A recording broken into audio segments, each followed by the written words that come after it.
Germes enteais. Segunda parte. Assim como as correntes espirituais transportam os germes espirituais, da mesma forma as correntes enteais conduzem os germes enteais em seus trajetos.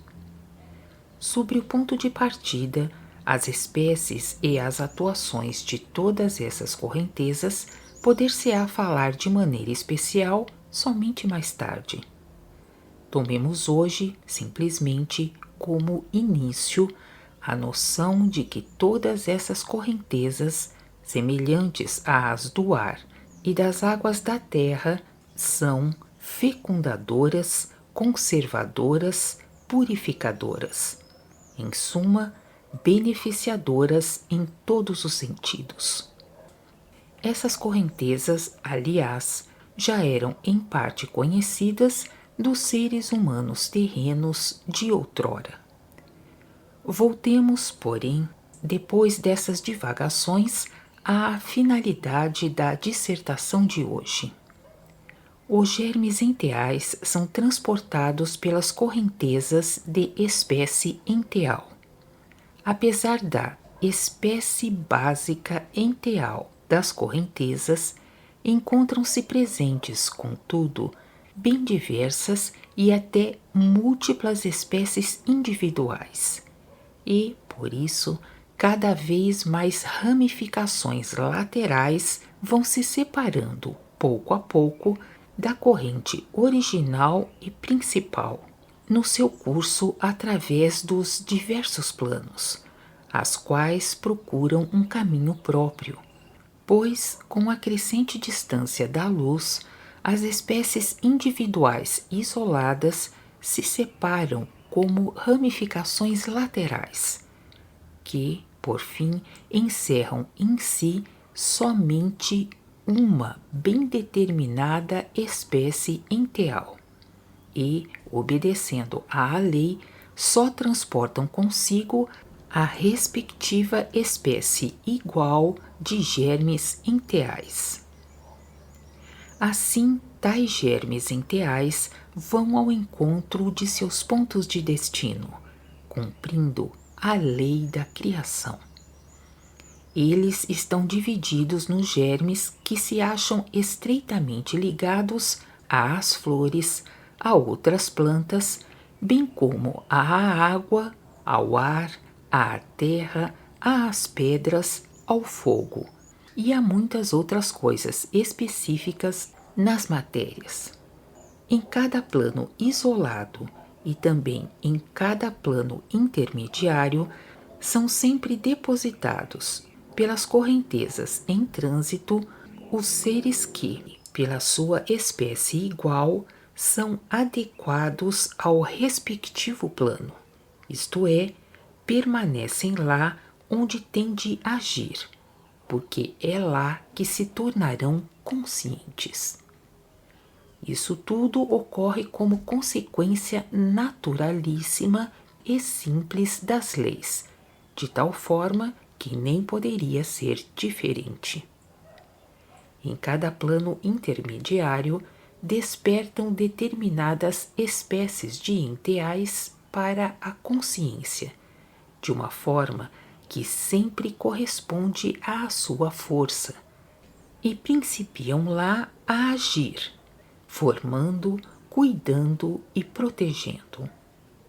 Por fim, porém, permanecem nas correntezas apenas entes que só poderão chegar ao estado consciente nos astros das mais grosseiras materialidades. E como derradeiros sedimentos, há também germes enteais que, na matéria grosseira, não podem despertar imediatamente, sem mais nem menos, mas sim precisam de um desenvolvimento especial. Isto, aliás, é por enquanto apenas um grande quadro que vos apresento e que entendereis de maneira melhor, inicialmente, como sendo uma carta geográfica plana, onde observais os caminhos dos rios e dos córregos, com suas muitas ramificações e percursos, aparentemente escolhidos por eles próprios. Só depois podereis completar o quadro e imaginar que veios de água também percorrem a parte interna e não apenas a superfície, como também correntes de ar. Assim, tereis ganho finalmente a imagem de uma parte dos acontecimentos dessa espécie na criação. Se os seres humanos terrenos servissem direito, vibrando na vontade de Deus, a Terra em si seria uma cópia harmoniosa, se bem que grosseira, da criação. Só devido à degeneração dos seres humanos é que não pôde tornar-se assim até agora. Falemos, pois, finalmente dos germes inteais, os quais havíamos tomado como alvo. Estreitamente relacionadas ao germe espiritual em desenvolvimento estão, em primeiro lugar, as pequenas fadinhas das flores da terra. Estas, vistas por vós, despertam em cálices de flores terrestres. Todavia, não é assim conforme supondes. Elas encontram-se, sim, nos botões das flores, as quais lhes formam o seu invólucro mais grosseiro até o seu despertar. Porém, existe ainda algo mais nisso. Na realidade, encontram-se maciamente deitadas numa camada para vós terrenamente invisível, de fina e delicada matéria grosseira.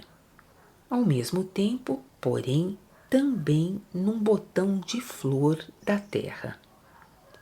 A delicada camada de matéria grosseira, invisível para vós, perpassa não só os botões, como também toda a terra e suas adjacências.